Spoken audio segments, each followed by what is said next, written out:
আসসালামু আলাইকুম, কি অবস্থা সবার, কেমন আছেন?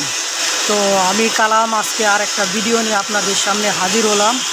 একটি লোহার খনিতে আপনার কতগুলা মেশিন এবং কতগুলো গাড়ি চলতে পারে, মানে কোটি কোটি টাকার কারবার এক একটা দিনে হয়। এই যে মেশিনগুলো দেখছেন, এই মেশিনগুলো এখন বসা আছে, কারণ কাজ একটু কম।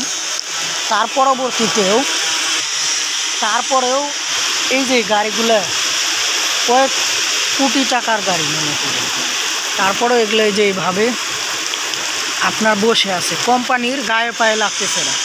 কারণ এই দেশের সরকার অনেক ফ্যাসিলিটি দিয়ে রাখছে ব্যবসা বাণিজ্য করার জন্য, যার কারণে এদের কোনো রকম সমস্যা হয় না ব্যবসার ক্ষেত্রে।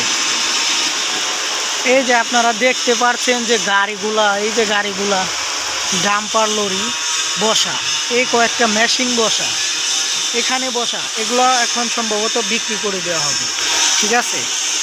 আর এই যে গাড়িগুলা মনে করেন যে বিমানের চাইতে কম না। এই যে এই গাড়িগুলা, এই যে দেখেন কত বড় আকৃতির গাড়ি, হেলিকপ্টারের মতো, ঠিক আছে। ওই যে একটা ডাল্লা উড়ানো পাহাড় ঘেঁষে আছে। তারপরেও আপনার এই যে কোটি কোটি টাকা দামের গাড়িগুলো বসা, তারপরেও কিন্তু কোম্পানির এতটুকু গায়ে পায়ে বাজে না। আর এই মেশিনগুলো আপনার বর্তমানে রিপেয়ারিং করা হচ্ছে এই গ্যারেজের ভিতরে। গ্যারেজটা দেখেন কত বড়, ঠিক আছে। এই হাইল্যাক্স গাড়ি, শত শত গাড়ি আছে, ওইখানে কাজ চলতেছে। ওই যেটার ওইখানে সাউন্ডের কারণে আমি কাছে যাব না অবশ্যই।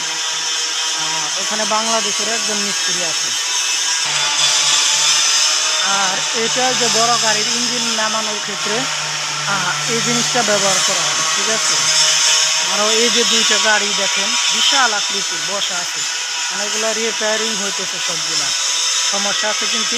তো গাড়িগুলোর প্রচুর দাম, আমি অনুমানই করতে পারি না যে এত দাম। আর শক্তিও সেই রকম, এক একটা গাড়ি প্রচুর শক্তি। দেখেন ক্যামেরার রেঞ্জে ধরতেই চায় না, এত বড় গাড়ি একদম টিনের ছাদ পর্যন্ত পেয়ে গেছে। এই যে আমাদের রোহিত ভাই, ঠিক আছে, একটা টাটা দেন, মোটর বানতেছে, ঠিক আছে। আমাদের দেশের যতগুলো প্রবাসী আছে সবাই এক একটা সোনার টুকরা, ঠিক আছে।